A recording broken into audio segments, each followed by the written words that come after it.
العالمين.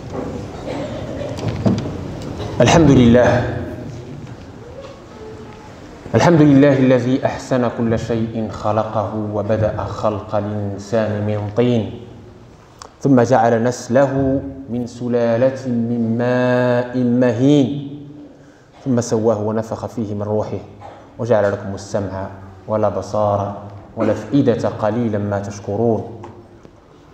الحمد لله الذي أسبغ علينا نعمه ظاهرة وباطنة، ومن أعظم نعمائه نعمة الأمن والأمان ونعمة الإيمان من فضل بعثة النبي العدنان رحمة للأنام، عليه أفضل الصلاة وأزكى السلام، وعلى آله الأطهار وصحابته الأبرار خصوصا منهم المهاجرين والأنصار تابعين ومن تبعهم بإحسان إلى يوم الدين. أما بعد، إخوة الإيمان، كنا قد فصلنا معكم في الخطب الماضية ضرورة الاتحاد أو وحدة الكلمة والتعاون على البر والتقوى حتى تسترد هذه الأمة عافيتها.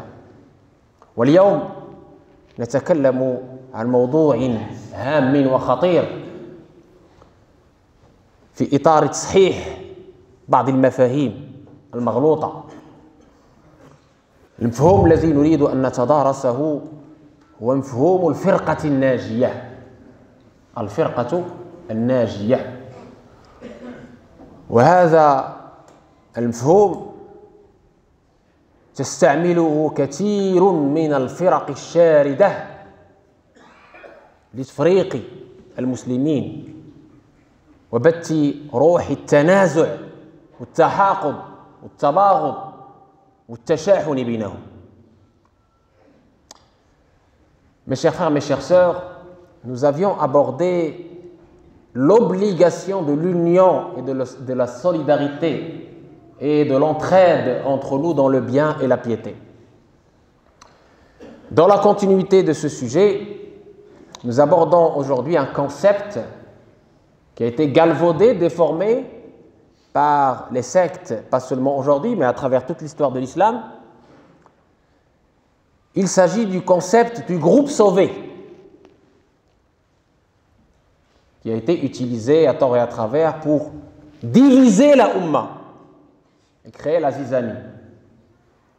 On traite ces sujets-là, bien entendu, dans l'espoir qu'on comprenne mieux notre religion et qu'on récupère notre santé morale, bi'idnillah, que la Ummah récupère sa santé.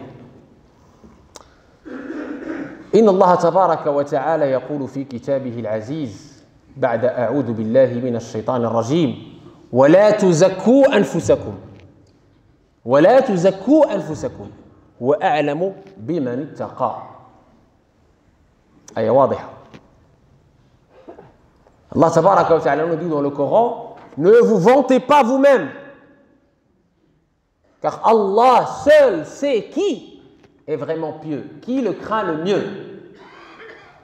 Verset très clair. Il y a un hadith du prophète sallallahu alayhi wa sallam qui a été utilisé à tort et à travers concernant le firqa al-najiyya. هناك حديث إخوة الإيمان ككثير من الأحاديث استعمل استعمالا بشعا، هو حديث الفرقة الناجية. هذا الحديث على فكرة لم يروى في الصحيحين، لا في البخاري ولا في مسلم، وتكلم العلماء في سنده ومتنه. حديث عن 73 فرقة، 72 في الجنة، 72 كلها في النار إلا واحدة.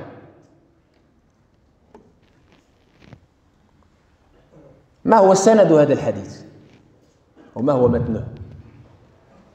Il y a un hadith, comme j'ai dit, qui a été utilisé à ce sujet-là en particulier, le hadith des 73 factions ou 73 groupes.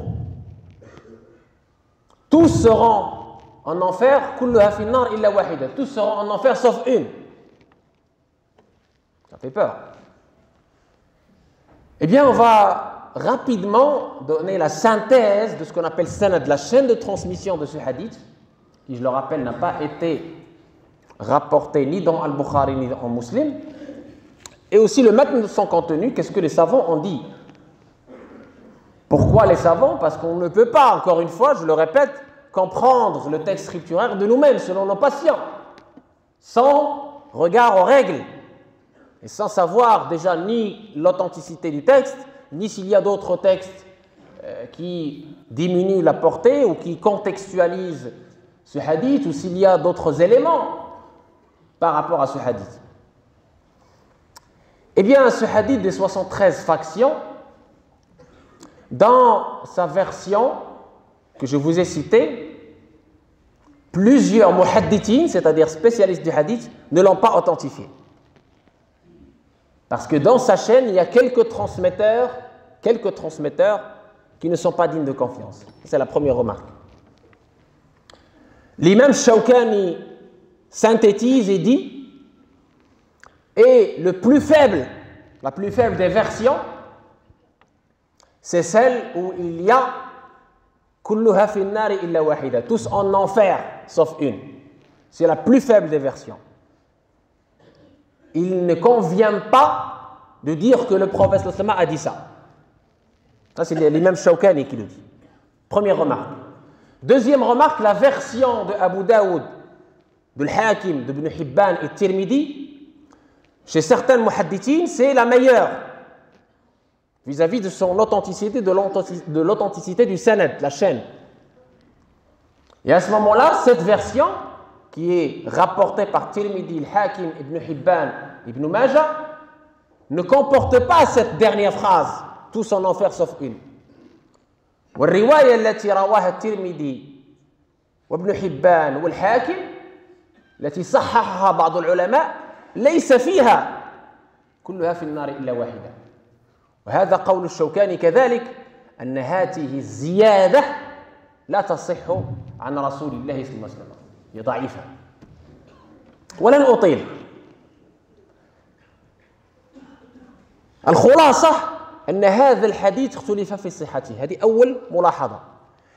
ملاحظة ثانية، إذا فرضنا أن الحديث هذا صحيح عند بعض المحدثين، إذا فرضنا، فيكون حديثا خبريا. حديثا خبريا، خبر لا يمكن أن نستخرج منه أحكاما شرعية، لا سيما في العقيدة، فالعقيدة لا تؤخذ إلا من المتواتر عند العلماء. متواتر. La première remarque, comme j'ai dit, c'est qu'il y a divergence sur l'authenticité de ce hadith.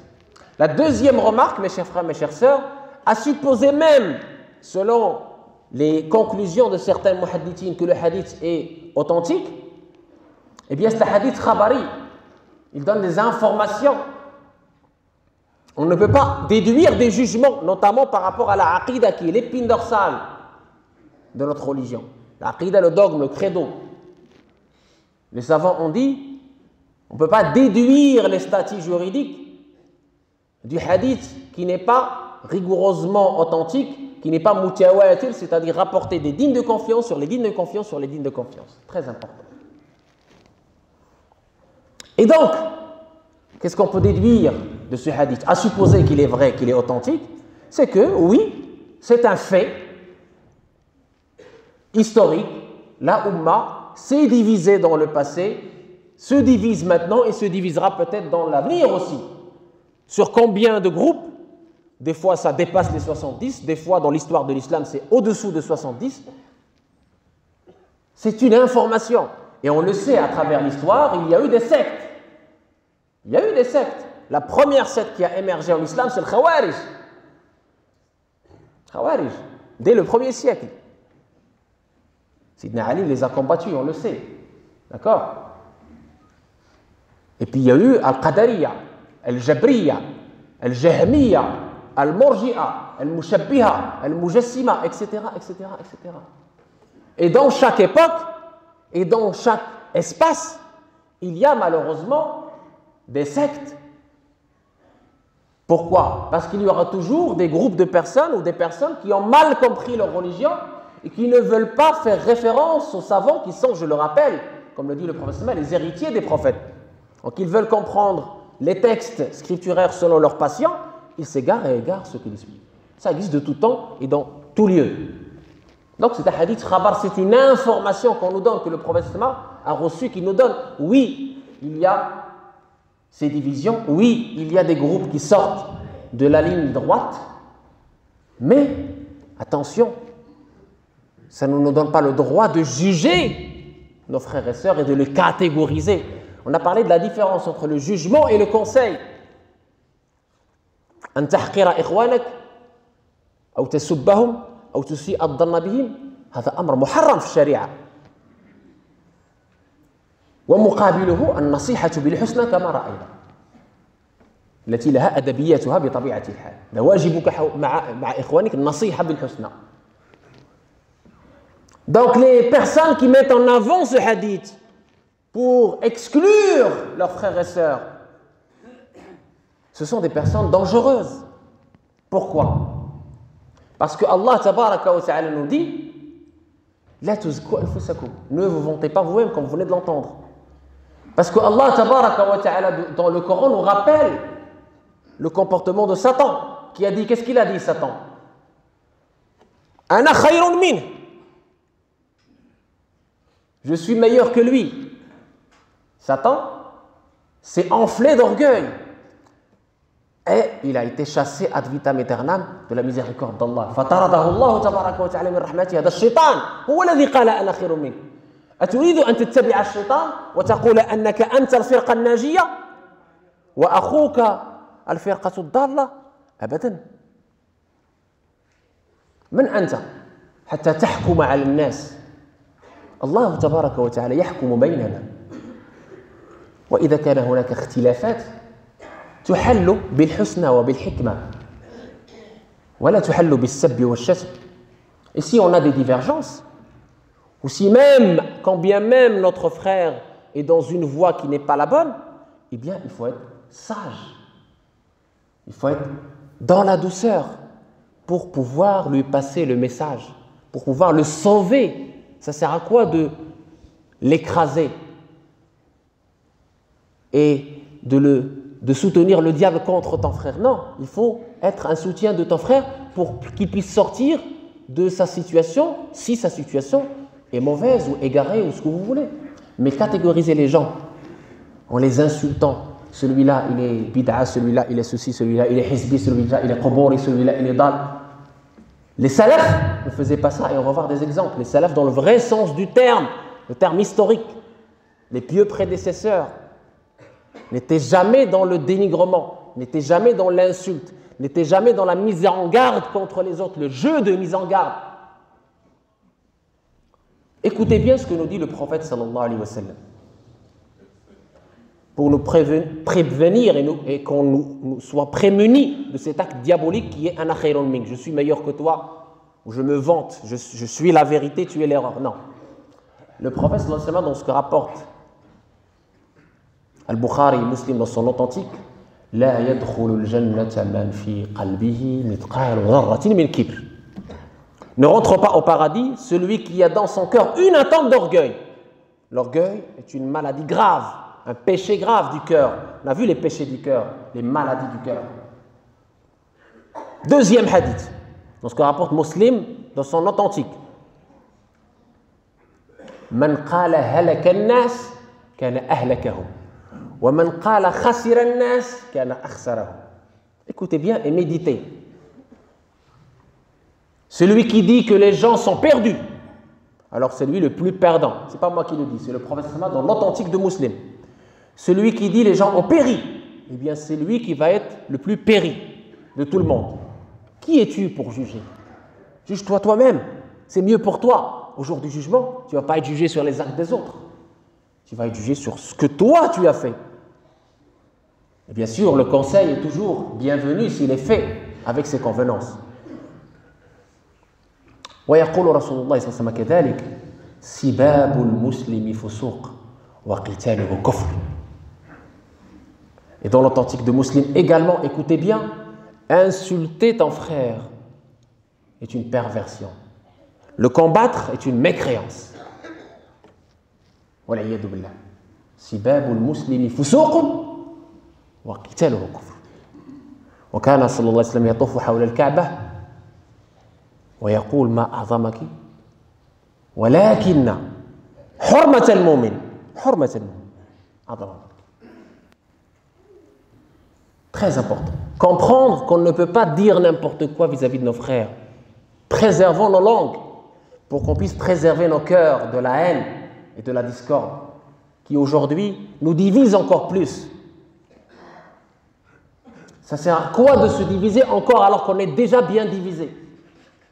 Ce qu'il faut, mes chers frères, mes chères sœurs, c'est gagner les cœurs avec le bon comportement, avec la belle parole et éviter ces qualificatifs horribles que j'entends par-ci et par-là et surtout sur les forums de certains frères et sœurs qui passent le plus clair de leur temps à catégoriser, à dénigrer celui-là il est comme ci, celui-là il est comme ça.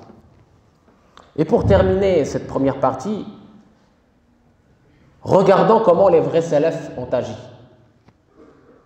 Omar ibn al-Khattab. Est-ce qu'il y a quelqu'un ici qui peut dire qu'il est meilleur qu'Omar ibn al-Khattab? Omar ibn al-Khattab, il a été promis au paradis par le prophète sallallahu alayhi wa sallam. Et le prophète sallallahu alayhi wa sallam, ma yantiqu anil hawa, wahyun yuha. Eh bien, le prophète sallallahu alayhi wa sallam est mort alors qu'il est satisfait de Omar. Et Omar, qu'est-ce qu'il dit? Est-ce qu'il a dit je suis meilleur que les autres? Je suis au paradis et vous, vous êtes rien? Qu'est-ce qu'il a dit? Il a dit si au jour du jugement on appelle les gens, on leur dit tout le monde va au paradis sauf un. Sauf un. Je vais supposer que ça va être moi. Vous imaginez? سيدنا عمر بن الخطاب رضي الله عنه وأرضاه الفاروق ومع ذلك يتواضع لله امتثالا لأمر رسول الله وما تواضع عبد لله إلا رفعه. Si tu es dans l'humilité, Allah t'élève.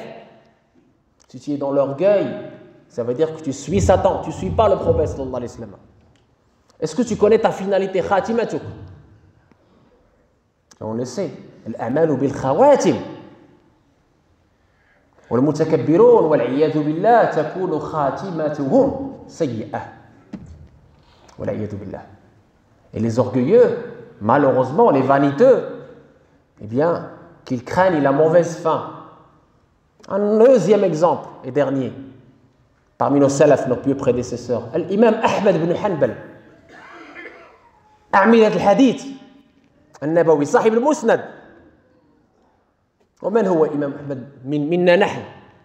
أعظم الأئمة قدوة. Le voici sur son lit de mort. ها هو يحتضر يموت رضي الله عنه وأرضاه. وجاءه ابنه يلقنه الشهادتان. والإمام أحمد يقول لا بعد يا أبي قل الشهادتان قل أشهد أن لا إله إلا الله وأن محمد رسول الله. والإمام أحمد في غيبوبة يقول لا بعد لا بعد. فخاف الابن على أبيه أن تكون خاتمته سيئة أن لا يختم له بالشهادتان.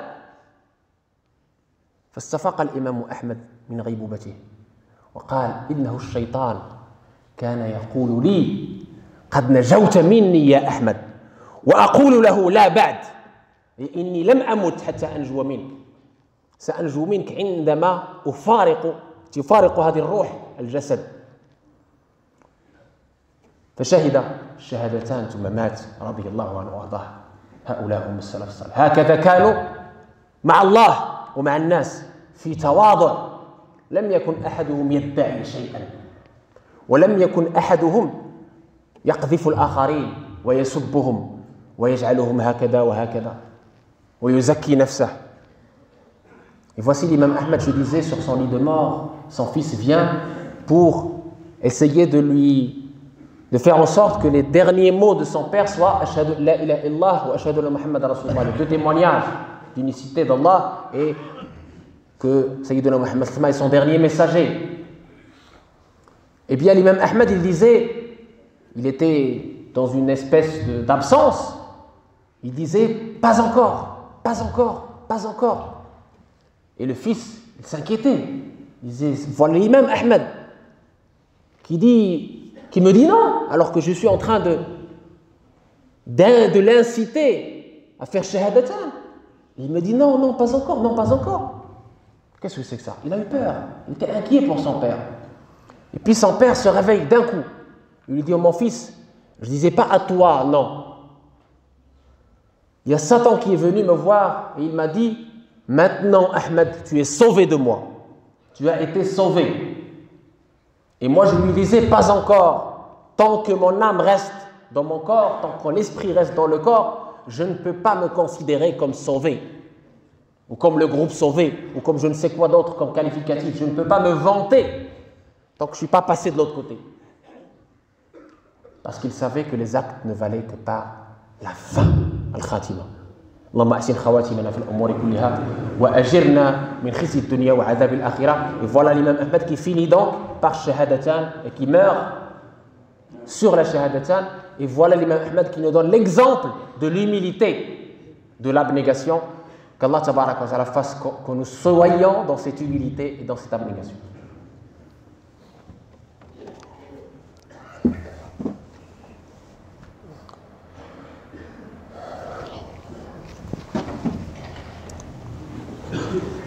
الحمد لله الواحد بلا عدد الحمد لله رافع السماء بلا عمد الحمد لله لم يولد ولم يولد الحمد لله لم يولد ولم يلد والصلاة والسلام على المبعوث بالرشد وآله وصحبه والمقتدي أما بعد إخوة الإيمان كما قلت إن التواضع من شيم الكرام وهذا اللسان لا بد من حفظه ولا بد كذلك من حفظ الجنان من أن يخالطه ما سوى الرحمن حتى نلقى الله تبارك وتعالى ونحن بين الخوف والرجاء بين الخوف والرجاء فإنه لا يامن مكر الله إلا القوم الخاسرون. Nous devons, mes chers frères, mes chères sœurs, continuer dans cette voie rectiligne droite, mahajja bayda, entre la crainte et l'espoir. Et nous ne devons jamais sous-estimer, mépriser notre prochain. Car on peut être à la place de celui qui aujourd'hui est dans une épreuve. Il faut toujours demander à Allah tabaraka wa ta'ala la bonne fin. Parce que personne ne peut être à l'abri du stratagème d'Allah. Personne. Et pour donner l'exemple, comme il est de coutume ici dans ces prêches, les exemples pour nous, pour qu'on puisse, Inch'Allah, s'en inspirer. C'est une petite histoire qui est arrivée ici en France. Très brève.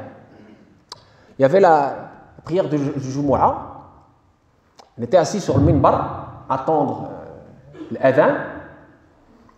Et une jeune fille rentre, comme ici, là, elle rentre, en plein public, chez les hommes, avec une mini-jupe. Tout le monde crie « Ah, Shaitan est rentré dans la mosquée, c'est quoi ça ?» Les gens commencent à crier, beaucoup de bruit. C'est quoi ça? On a dit aux gens « Calmez-vous un peu, on va écouter cette demoiselle, et on ne rentre pas dans une mosquée comme ça. Si on rentre dans une mosquée, c'est qu'il y a une affaire. Allah n'appelle pas dans sa maison n'importe qui. C'est la maison d'Allah. Et donc après avoir réussi à les calmer un peu, cette demoiselle raconte très rapidement. Elle dit effectivement qu'elle était sur une autre religion, elle et son papa. Et qu'ils ont cherché dans toutes les religions parce qu'ils étaient dans la quête du sens. Ils avaient la soif de trouver la vérité. Ils ont cherché dans toutes les religions sauf dans l'islam. Subhanallah. Il disait oui, mais bon, on n'a pas cherché dans l'islam parce que pour nous c'était une religion de barbares, de sauvages, de malades mentaux. Bon, très bien. C'est un peu l'image qu'on dégage, hein, il ne faut pas... Et qu'est-ce qui s'est passé? Mon père, il a eu un cancer en phase terminale, il a beaucoup souffert, il m'aimait beaucoup, beaucoup, j'ai tout fait pour le sauver, il est mort. Il est mort un jeudi. Jeudi soir, il lui vient dans les rêves. جاءها في المنام أبوها قال لها يا بنيتي إني أحبك وقد أذن لي أن أقول لك أن ها هنا لا يقبل إلا الإسلام. عندهم باسبور. وهذا الذي ستفعلي له هو أنك ستذهبين غدا إلى أول مسجد وتعلنين الشهادتان. Et il a embrassé l'islam devant nous, devant les gens. Vous voyez le jugement? On ne peut pas savoir. Donc il faut toujours être dans le bon jugement. Et le prêche du vendredi de cet épisode, c'était le bon jugement. Qui es-tu pour juger? Tu ne peux pas savoir. Tout ce qu'on peut se dire et demander à Allah, c'est la bonne fin. Et tout ce qu'on doit faire, c'est de représenter cette religion sous son meilleur jour, par le bon comportement, par le bel agir avec tout le monde. Parce que tu ne peux pas savoir. Quelqu'un te voit agir d'une façon bonne, d'une façon belle, et tu seras la cause pour lui du salut. Quelqu'un te voit agir mal, tu représentes Sayyiduna Muhammad, que tu le veuilles ou que tu ne le veuilles pas. Quelqu'un te voit agir mal, qu'est-ce qui se passe pour lui? Il est dégoûté de ta religion. Parce que tu la représentes. Donc soyons des vecteurs témoins de cette belle religion. Ne salissons pas cette religion par le mauvais comportement. Ne salissons pas cette religion par la mauvaise compréhension. Ne salissons pas cette religion par la colère et la précipitation. Ne salissons pas cette religion par le soupçon et le mauvais jugement. أقول ما تسمعون وجعلنا الله وإياكم ممن يستمعون القول فيتبعون أحسنه أولئك الذين هداهم الله وأولئك هم أولو الألباب. اللهم اجمع قلوبنا على محبتك ومحبة رسولك صلى الله عليه وسلم ومحبة الخير للناس. وفي هذا الباب باب الخير أنوه بجهودكم المباركة لأننا في الجمعة الماضية قرنا الفعل بالعمل وجمعتم والله تبارك وتعالى سيشكره لكم ويجازيكم به. جمعتم من الأغطية والأفرشة والطعام ما قد وصل إلى الفقراء والمساكين واليتامى وهم يدعون معكم. والله أثر في كثيرا حينما سمعت أن الإخوة والأخوات تجندوا وجمعوا خير ما عندهم للفقراء والمساكين. والناس بكت من شدة التأثر بهذا الخير. وهذا يثبت أنه لا يزال الخير في وفي أمتي إلى يوم القيامة. فجزاكم الله خيرا كثيرا. J'étais très ému et des frères, des orphelins ont pleuré lorsqu'ils ont reçu vos collectes. Alhamdulillah, ça prouve que dans notre Ummah, il y a beaucoup de bien. Comme a dit le prophète, il y a le bien en moi et en ma Ummah jusqu'au jour dernier. Je tiens à vous remercier du fond du cœur et qu'Allah tabaraka wa ta'ala amplifie et augmente, Inch'Allah, vos subsistances.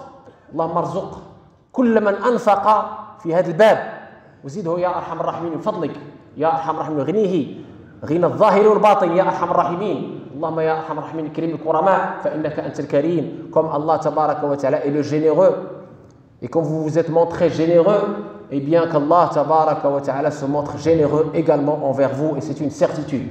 اللهم يا أرحم الراحمين آت نفوسنا تقواها وزكيها أنت خير من زكاها أنت وليها ومولاها يا أرحم الراحمين يا رب العالمين. ثبتنا عند السؤال احسن خواتمنا في الأمور كلها وأجلنا من خزي الدنيا وعذاب الآخرة. اللهم ارزقنا حسن الظن بك وحسن الظن بعبادك يا أرحم الراحمين. Donne-nous la bonne opinion de toi et la bonne opinion dans toutes les créatures d'Allah tabaraka wa ta'ala. Qu'Allah tabaraka wa ta'ala donne à ce pays la paix et la prospérité et le bien vivre ensemble, ainsi que tous les pays, qu'Allah tabaraka wa ta'ala fasse régner la paix et la sérénité dans ce monde. Allahumma ya arhamar rahimin,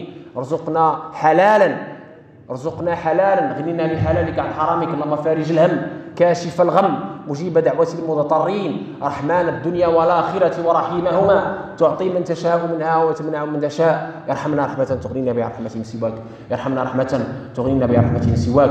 الطف بنا فيما جرت به المقادير قبل نزولها وعند نزولها وبعد نزولها. استرنا بسترك الجميل فوق الأرض وتحت الأرض ومن العرض عليك. اللهم لا تدع لنا في مقامنا هذا ذنبا إلا غفرته، ولا هما إلا فرجته، ولا هما إلا فرجته، ولا مريضا إلا شفيته، ولا مريضا إلا شفيته، ولا حاجة هي لك رضا ولنا فيها صلاح إلا قضيتها ويسرتها يا أرحم الراحمين يا رب العالمين. ولاة أمورنا اصلحهم واصلح على يدهم، وارزقهم بطانة الصالحة التي تدلهم على الخير وتعينهم عليه يا أرحم الراحمين يا رب العالمين. اللهم اسقي عبادك وبهيمتك وانشر رحمتك واحي بلدك الميت. اللهم اسقنا الغيث ولا تجعلنا من القانطين، اللهم اسقنا غيثا نافعا ولا تجعلنا من القانطين. اللهم يا ارحم الراحمين اختم لنا بالخاتمه التي ختمت بها لانبيائك واصفيائك واوليائك. واخر دعوانا ان الحمد لله رب العالمين، وصلوا وسلموا على امرنا بالصلاه والسلام عليه وعلى اله وصحبه. اللهم صل عليه وعلى اله وقوموا الى صلاتكم يرحمكم الله.